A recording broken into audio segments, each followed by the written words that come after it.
आज देखते हैं कोण।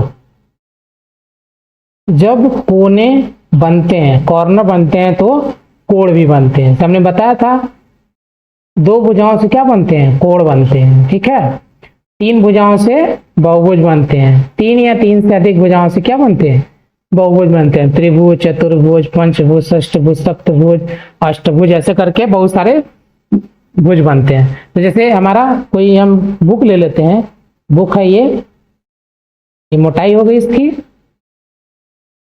ये लंबाई हो गई, और ये आपकी चौड़ाई हो गई। तो ये बुक है, इसके यहाँ पे एक कोण बन गया। तो जहां जहां ये पॉइंट है, मतलब जो एक दूसरे को आपस में टच कर रहे हैं, जो जिसको बोलते हैं हम क्या, शीर्ष। शीर्ष, ठीक है, शीर्ष या इसी को आसन्न शीर्ष भी कहते हैं। जो शीर्ष बनता है वहां पे, वहीं पे क्या बनता है, कोण भी बनता है। उभयनिष्ठ प्रारंभिक बिंदु वाली दो किरणों से बना से एक कोण बनता है। ठीक है, वही चीज है। कोण को बनाने वाली दोनों किरण उसकी भुजाएं आर्म कहलाती हैं। उभयनिष्ठ बिंदु को शीर्ष कहते हैं। ठीक है, उभयनिष्ठ बिंदु को शीर्ष कहते हैं। इसी के बीच के भाग को हम क्या कहते हैं, एंगल कहते हैं। यहाँ पर है, ये दो भुजाएं हैं, आगे तक चली गई, दो अलग विपरीत डायरेक्शन में, के बीच क्या बन गया, ये कोण बन गया। अब जैसे ऐसा भी हो सकता था, जैसे ये कोई पॉइंट है, वो एक डायरेक्शन में चला गया, दूसरे डायरेक्शन में चला गया, तो यहाँ पर भी एक कोण का निर्माण हो गया। ठीक है, इसको थीटा बोलते हैं। तो ये क्यू हो जाएगा, ये मान लीजिए पी हो गया। तो सेम चीज है।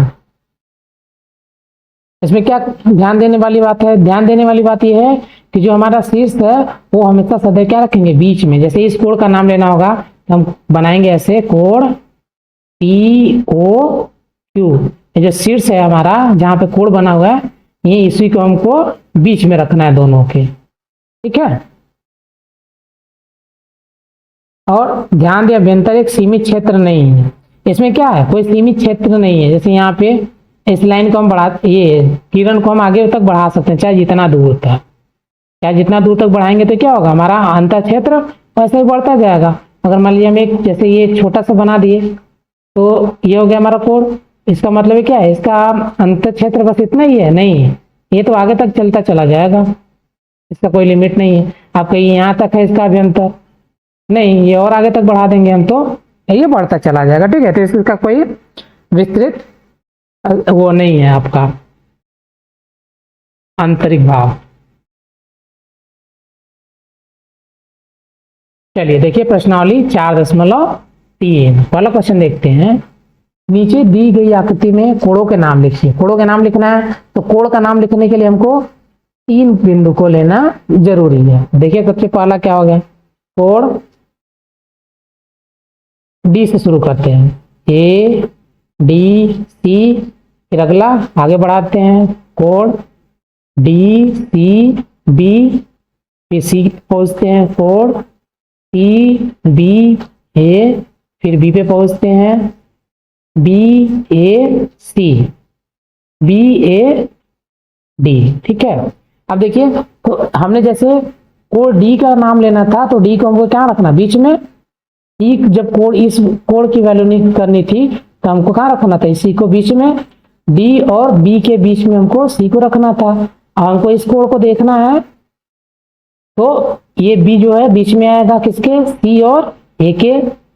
और इसी तरह ए को जब लेना होगा, इस कोण को लेना होगा, तो हमारा ए बीच में रहेगा, बाकी डी और बी साइड में हो जाएंगे। आगे देखिए, संलग्न आकृति में वे बिंदु लिखिए जो डी ओ ई के अभ्यंतर है। डी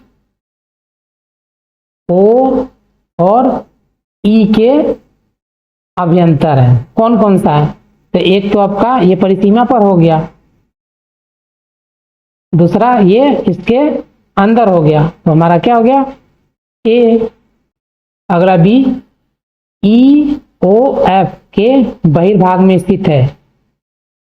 ई ओ एफ के बाहर कौन सा स्थित है, सी, ए और हमारा डी, डी भी तो बाहर ही है इसके। ठीक है, तो हमारा सी हो गया, ए हो गया और डी, क्योंकि हम किस कोड की बात कर रहे हैं, ये इधर वाले कोड की बात कर रहे हैं, तो इसके लिए हमारा ये वाला हिस्सा भी क्या हो गया, बाहर, इस कोड में सम्मिलित नहीं ना आ रहा है, इधर इसके बीच में नहीं आ रहा है, तो इसका मतलब भी क्या हो गया, ये हमारे लिए बाहर का काम करेगा। इसी तरह ई ओ एफ,